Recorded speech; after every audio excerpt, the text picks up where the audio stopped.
I recently took a crazy rich Asians trip to Taiwan, Hong Kong, and Vietnam. And in this video, I am going to break down exactly how much it cost and how you can recreate a similar trip. As a reminder, points travel isn't always free, and we like to encourage transparency here. Okay, let's jump right in with how to book business class flights on EVA Air. Okay, let's go over how we found the business class flights from Los Angeles over to Hong Kong through Taipei using EVA Airlines business class. So we booked this through Air Canada, and if you want to find all of the availability here, I would go to seats.aero, explore Air Canada from North America over to Asia. I would recommend getting the Pro version so you can search the full year, and in the search bar, searching from LAX. And I'd start with Taipei instead of all the way to Hong Kong, and that way you can find the direct flights on EVA Air. Here we have a couple of options on either February 26 or March 4. And you're looking for the BR code when you highlight over, or you could click on the information button over here, and you're looking for this, which is EVA Air. So then on Air Canada, we can search LAX over to Taipei on the dates that we found on seats.aero. So we'll search for February 26 and click search flights. We're looking for a direct flight, so we're going to say nonstop. And it looks like this particular date they are out of business class. So then let's try the other date, which was March 4. And then here we do see the direct business class for 75,000 points from Los Angeles into Taipei. And then once we find that, we can modify this to have the connecting flight into Hong Kong as well. And here we have a lot of mixed cabin where it's only 18% in business class, which you would want to avoid. And we do have some where it's 95,000 points. So it looks like this would be a little bit difficult to recreate right now for the LAX through Taipei into Hong Kong deal that I was able to find last year. If we wanted to go the opposite way, still not a lot of options. Let's check February 11 on the return flight.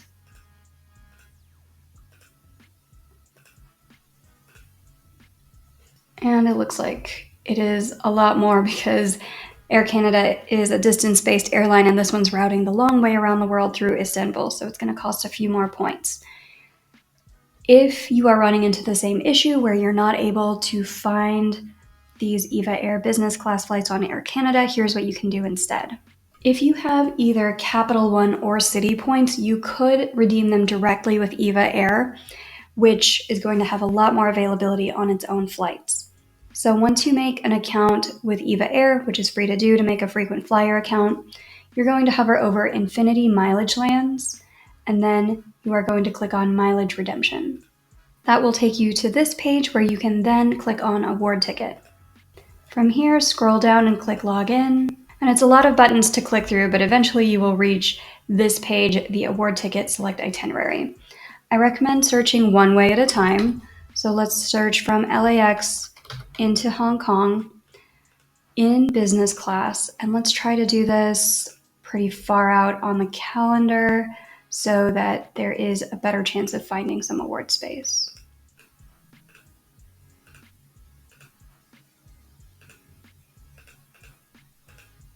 Clear out anything with the travel companions, and then go ahead and click confirm. And so here on the first date that I picked, we do see some flights from LAX through Taipei into Hong Kong. And then to confirm that everything is in business class, you can click on details where it'll show business class for each one. And you have lots of different options here. And then if you click confirm, it's going to say I don't have enough points, but it is the same price where it's 75,000 points from LAX through Taipei into Hong Kong. But keep in mind, to do this, you would need to either have Capital One or City points to transfer directly into EVA Air.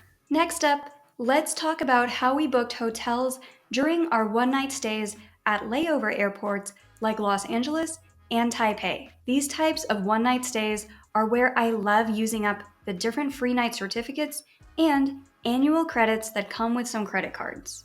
If you're in the market for a new card to get complimentary hotel nights, but you're not sure what card to get next, we offer free credit card consultations at geobreezetravel.com/consultations. We will send you personalized recommendations based on your particular goals, budget, and lifestyle. Or, if you already know which card you want to get next, and you would like to support this show when you apply for your next card, we have all of our affiliate links listed on geobreezetravel.com/cards, which you can also find in the description box. All right, here are the different hotels that we booked for layovers on this trip. Since the flight didn't operate directly out of Las Vegas, which is where I'm based, we did have to jump to Los Angeles first, spend a night there, and then fly out to Asia from Los Angeles. We spent a night at the Hilton Los Angeles airport, which I booked through the Capital One portal using my Capital One Venture X credits. If you have the Venture X or Venture X for Business, you do have that $300 credit to use through the portal every year, and I recommend using those for something like a one-night layover stay in a positioning airport. So we were staying in Los Angeles, and I'm going to just search for the exact hotel directly, but this is Hilton LAX, and I'll just pick a date that's pretty far out in the future. We can search hotels from there.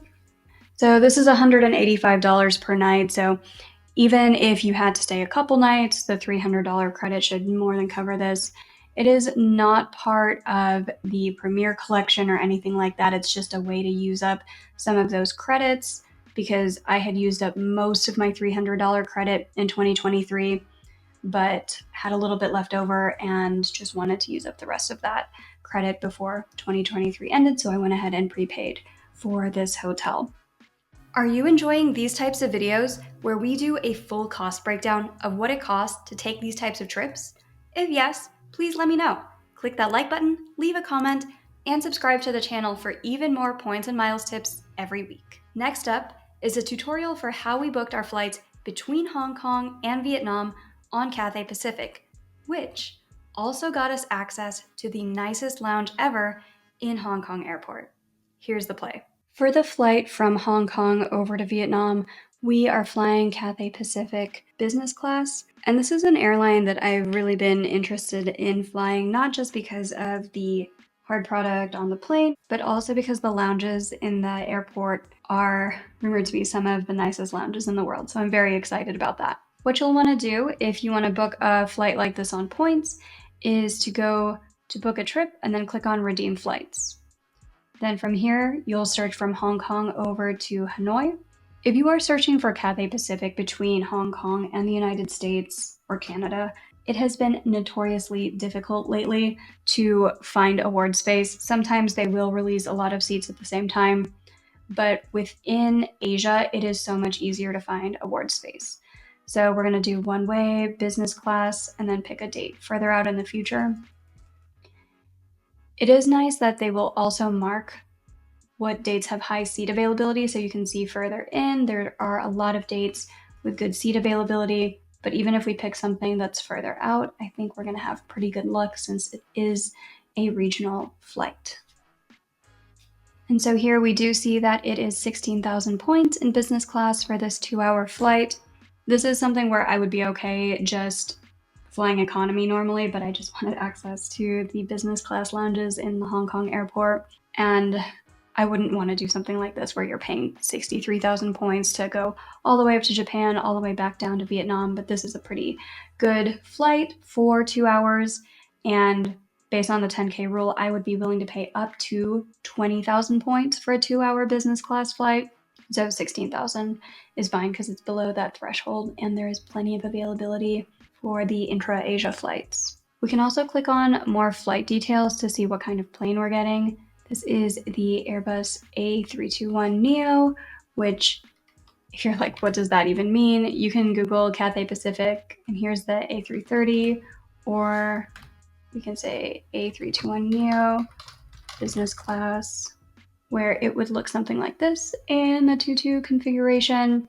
The older one as well, where it's in a 2-2-2. Sometimes You can also go to Aerolopa and then just scroll down and find your airline that you're flying. So here, Cathay Pacific. You'll select your plane model if you're flying the A330, 777, A350, narrowbodies A321, where it'll show you here's what the business class versus economy looks like. If you're like, I want to fly the wider body, here's a 222 configuration in business class. They have a few different models of the Airbus A330, where that one was 222. This one is a 121. This is ideally what you would get, but since it is a regional flight within Asia, I would not set your expectations too high. This one is what's most likely going to happen with the recliner seats.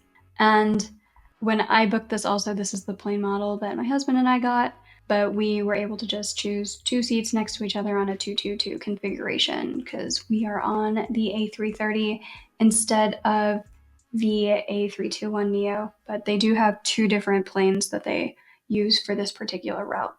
If you love free resources that let you maximize your points, check out geobreezetravel.com/quiz. There, you'll find a free short quiz that will point you to the best resources depending on whether you're trying to earn more points, redeem your points, or something else. And by taking the free quiz, you'll also get access to the Points 101 course, which is a fantastic resource for anyone just getting started with points and miles. But for a lot of our hotels during this trip, we actually didn't use points. We strategically booked cash stays at Marriott hotels to take advantage of cheap hotel nights and a promotion to fast-track re-earning titanium status. And then we applied suite night upgrade certificates to get some amazing rooms. Here is exactly how we did it. Okay, let's talk about the different hotels that we stayed at while in Asia. So instead of using points to cover our hotels completely, we actually paid the cash rate for a lot of the base rooms and then applied suite upgrade certificates.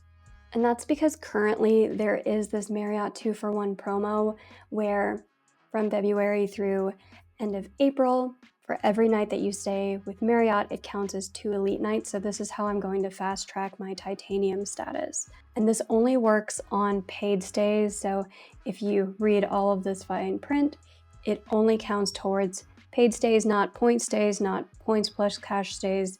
It has to be a paid stay. None of these will qualify for the promotion because they're all non-qualifying rates. So what we did instead is we would book the cheapest room possible with money and then apply a suite upgrade certificate.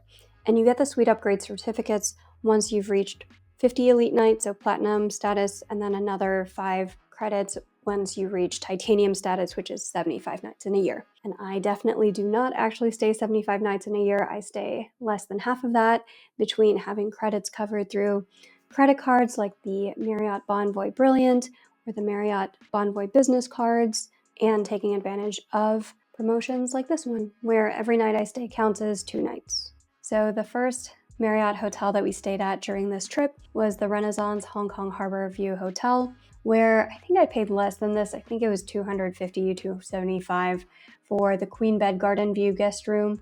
And we applied a suite upgrade certificate and we were upgraded to the Dynasty Suite, which was insane because this one goes for more than $1,000 per night.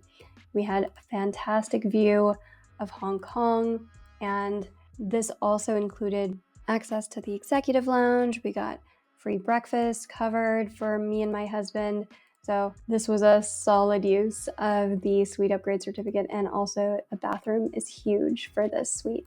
When we were in Vietnam, the first hotel that we stayed at was the Sheraton Hanoi Hotel, and it's definitely a bit more dated, as you can tell from the different photos, but it is very centrally located. So if you are brave enough to cross the streets of Hanoi, you just need to be confident you won't get hit by a car. But this one is within walking distance of Old Town, a mall, the lake, lots of stuff to walk to nearby. And it's clean, it's in a safe area. We had complimentary happy hour and breakfast here as well. And the base rate is really, really cheap at only about $100 some per night. And then we upgraded using a suite upgrade certificate to the Club Lounge suite.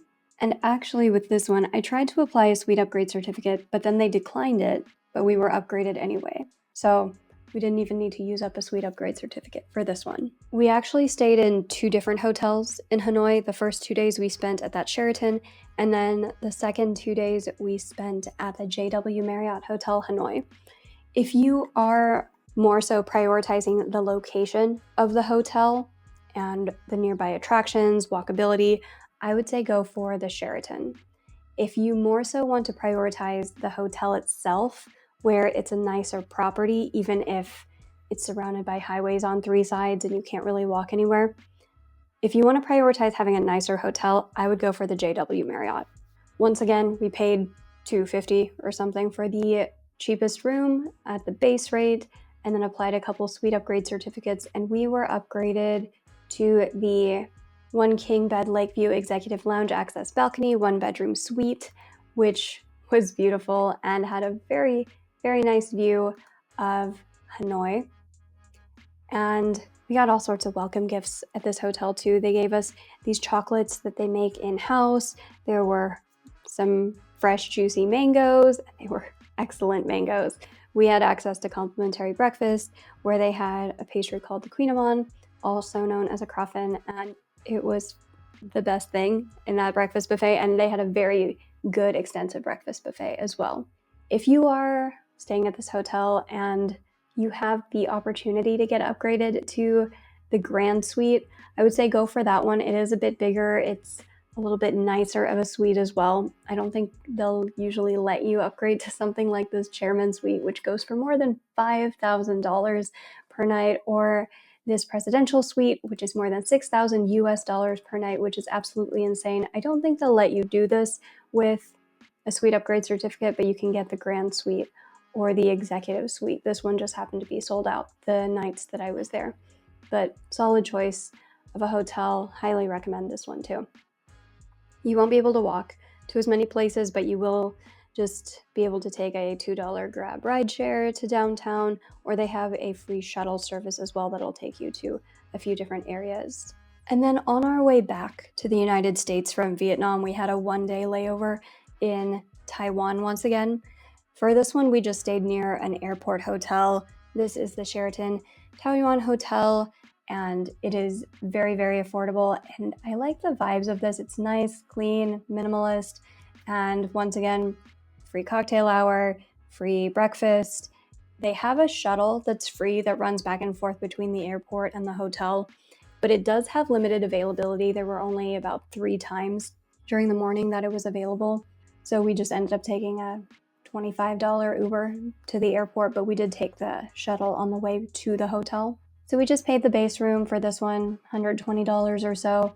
There weren't any suites to upgrade to, but we did get upgraded to the King Bed Concierge Lounge Access Executive Guest Room. So that one was worth a little bit more from the upgrade, but there weren't any suites here. Okay, stay tuned because the total cost of the entire trip is coming up next. And also, if you're interested in leveling up your points and miles game and getting more free trips and upgrades, we have a couple of options for you. The first one is the GeoBreeze Travel Patreon, which you can join starting at only $5 per month through patreon.com/geobreezetravel. Each month, we prepare personalized step-by-step tutorials for the routes that our members request. We also provide open forum group coaching, where you can ask any questions that you have about points, miles, and credit cards in general. And we talk through some of the tricks that I shouldn't really be posting on social media. And if you're looking to get even more free travel with points, and you're a business owner or individual who spends more than $100,000 per year on expenses, check out our one-on-one points portfolio management service. We typically save our clients $30,000 to $60,000 in travel in the first 6 to 12 months of working with our team. If that sounds like something that you would be interested in, book a free intro chat with us at geobreezetravel.com/intro call to learn more. Okay, here is how much we spent on this luxury trip to Taiwan, Hong Kong, and Vietnam. Okay, so how much did this entire trip cost in points and money? All of the points that we used for this particular trip were just for flights because we wanted to pay for the hotels using money so that they would count for the 2-for-1 Marriott promo. So all in all, to fly from Los Angeles through Taipei into Hong Kong and then back from Vietnam through Taipei into San Francisco, each of those flights cost 150,000 points for 2 people in business class. So round trip, 2 people in business class, 300,000 points. And then to fly from Hong Kong over to Hanoi, Vietnam, we spent 32,000 points for 2 people to fly business class for that short flight. Taxes and fees were not too bad for these flights. Again, all of these are for 2 people. From Los Angeles to Taipei to Hong Kong, $144. On the way back, $222. To connect from Hong Kong to Vietnam, $150 for 2 people.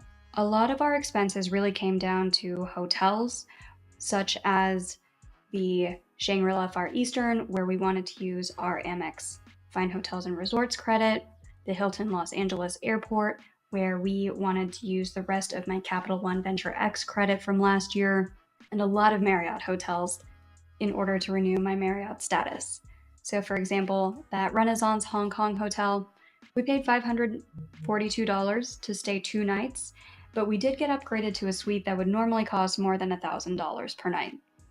Similarly in Vietnam, each of these different hotels we stayed at for 2 nights spent somewhere between $400 and $500 out of pocket to be upgraded to rooms that would normally cost a little bit more than that as the sticker price. We paid for our Taiwan airport hotel with money as well, got a small upgrade there.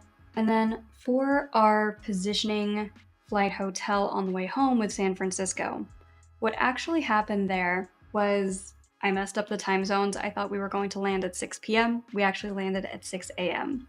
So I contacted Marriott and asked if we could cancel the nightly rate and instead just book a day rate so that we could take a nap in the room, take a shower, and then fly out later that night, where we changed our positioning flight back home to Las Vegas as well. We were able to book a day rate for only $79 using Resort Pass, and that still counted for 1 Marriott Elite night. It did not count for the 2-for-1 promo. We didn't get breakfast. We didn't get any of those other usual perks. I was secured in for an upgrade to a suite. I didn't care. I just really needed to pass out and take a nap once we landed. So I was happy paying $80 for that. And then for our positioning flights, nothing fancy there. We just paid those out of pocket. It was $264 for 2 people to fly American Airlines from Las Vegas to Los Angeles, $458 for 2 people to fly back from San Francisco to Las Vegas.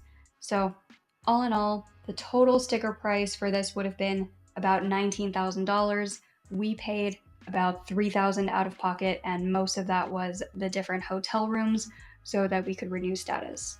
I was also able to get about 14 elite nights from this vacation going towards my Marriott status. So at this point, I am very, very close to the 75 nights needed in order to renew titanium. I think I'm at 67 or 68 elite nights so far, and it is only April. And we spent about $1,600 to get 14 elite nights, which is not bad at all. This does not include all of the different breakfasts that we got at the different hotels. It doesn't count that amazing experience in the Cathay Pacific Lounge or any of the cocktail hours or complimentary drinks that we got, but I did include the value of the suite upgrades that we got in this tally. So this is how much we spent in total to take this trip. Lots of different ways to do it as well. If you are more of a luxury traveler than I am, there are nicer hotels in Hong Kong. If you are more of a budget traveler than I am, there are lots of more budget hotels in Vietnam. But let me know in the comments what you think about getting a $19,000 trip for $3,000. Would you want to take this type of trip? Let us know. I hope you found those tutorials useful. Suggestions for future topics are always welcome. Let me know if you enjoy these types of videos where we do a transparent cost breakdown for how much it actually costs to take these types of different trips. In the meantime, if you enjoyed these tutorials, I think you will enjoy this video next.